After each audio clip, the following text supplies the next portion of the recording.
Taking offence. Police Commissioner Andrew Scipione has taken offence at suggestions by David Shoebridge MLC he was misleading the public by saying the majority of the criminal convictions recorded against 430 still-serving police officers were for minor drink driving offences or similar. As we've reported, there's been a running controversy over transparency on cops with form. Alarm was raised when critics saw the offences listed included mid and high-range drink driving, drug possession, break, enter and steal, firearms, fraud, serious assault, domestic violence and dangerous driving. The row came to a head in a Police Department Estimates Committee hearing on Wednesday. The wider issue? If the police hierarchy isn't transparent on this contentious matter, what else is omitted from public view? Break, enter and steal is in no way similar to a low-range PCA. I wasn't talking about. Were you talking about the 94 high-range PCA pre-employment offences? I was talking about traffic-related drink driving matters. You've also got other offences of fraud. This row started when former police officer Richard McDonald applied for a Freedom of Information disclosure seeking the stats on cops with criminal convictions. When he got the data, he was shocked.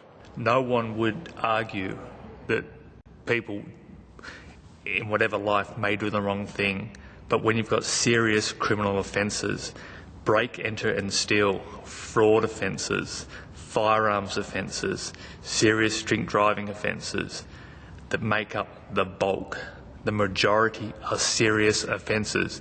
They're not trivial offences. Richard McDonald initially took his concerns to the Sydney Daily Telegraph, which gave it the front page treatment. He also lodged a formal complaint with New South Wales Police that Commissioner Scipione was misleading the public when he said in a statement that the bulk of convictions of still-serving police were for low-range PCA, drink driving or similar offences. The facts don't lie. The figures don't lie. You've got more break, you've got more stealing and dishonesty offences, and you've got low-range drink driving. Alarm bells should be ringing in Macquarie Street. We first reported this dispute in April. We saw the true breakdown of actual crimes recorded by individual police.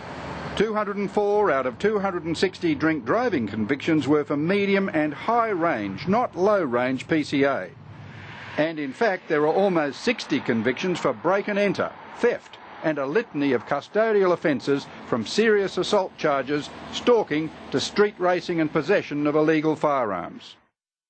In a live interview, Commissioner Scipione said data indicating a rapid recent increase in the number of convicted cops was wrong, but stood by his earlier statement. If there was a 300% increase in the number of convicted officers in the New South Wales Police Force in the last 5 years or 7 years, I would be horrified. It is simply not the case. You did not correct. You did not correct. This is the tally. Rats in the ranks, 1 in 40 police found to have criminal convictions. You did not correct those numbers at that time. Since then, Richard McDonald has applied for and received more data, but remains dissatisfied and believes he's not getting full particulars. It's further damning data that the majority don't go back. A large number don't go back 5 decades. In fact, only 10%. I think what we need is an open and transparent inquiry. Commissioner, what's the current number of serving police who have criminal convictions? On Wednesday, at an Upper House Estimates Committee hearing, Greens police spokesman David Shoebridge interrogated the Commissioner of Police.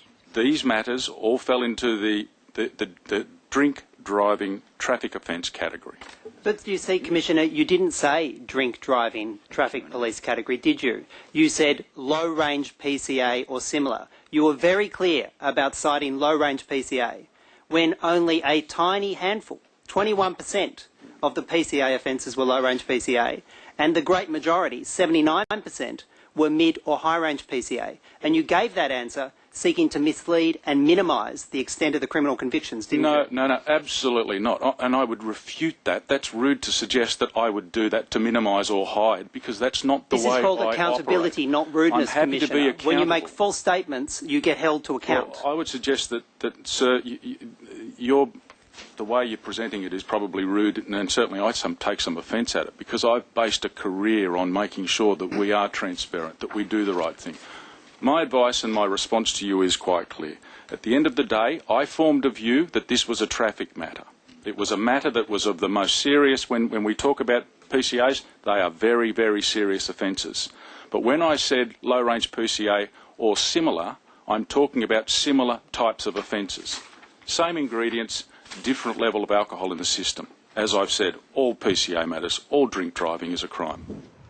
Police Internal Affairs had dismissed Richard McDonald's complaint without having interviewed Commissioner Scipione. An Ombudsman's review has now also dismissed the complaint. Just who is Richard McDonald? He's a former police officer suspended for 3 years in 2000 and subsequently terminated. Contentiously, he'd given evidence to a federal parliamentary inquiry about police drug dealing and alleged criminal connections. The Commissioner may say that you are disgruntled or you have an axe to grind. Look, he may well say that. He may say I've got an axe to grind. But don't judge me. Judge the figures. Judge the figures that are available, which have taken 3 GIP applications to reveal that there's serious problems in the New South Wales Police. Yesterday, 7:30 New South Wales received a response to another government information request revealing 81 New South Wales police officers were suspended from duty as of June 30th, 2014. Of those, a majority, 51, are recorded as being defendants in criminal matters. Criminal charges do not always trigger suspension of salary. The figures also reveal only 13 of these suspended officers took leave without pay, while 68 continued on full pay. A total of $3.7 million was paid to a total of 112 officers who faced suspensions in 2013-14. Police sources point out many in this group were cleared and reinstated. Order. In the hearings under parliamentary privilege, David Shoebridge MLC put to Commissioner Scipione another alarming allegation that police may have been manipulating their refused bail powers as part of a campaign to force the state government to toughen bail laws. The concern is that police were consenting to bail in order to increase the number of persons on bail and reduce the remand population in the shadow of the changed bail laws to make the bail laws look more lenient than they are as part of a campaign to undermine them. That's the concern, Commissioner. If your concern is that there was a concerted systemic campaign to try and undermine the bail laws, then you're wrong. Clearly wrong.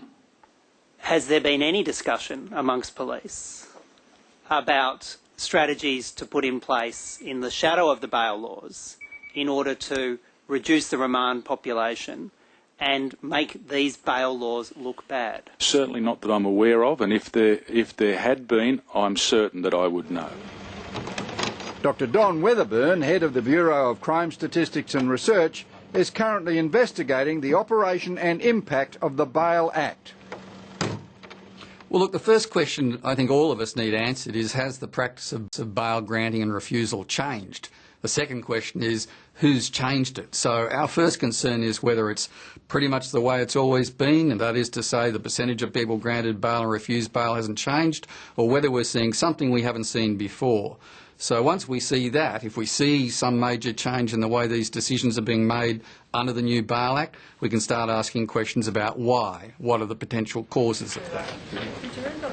We must be able to trust the police. They wouldn't manipulate stats to secure more powers, would they? Don Weatherburn will publish his findings next month.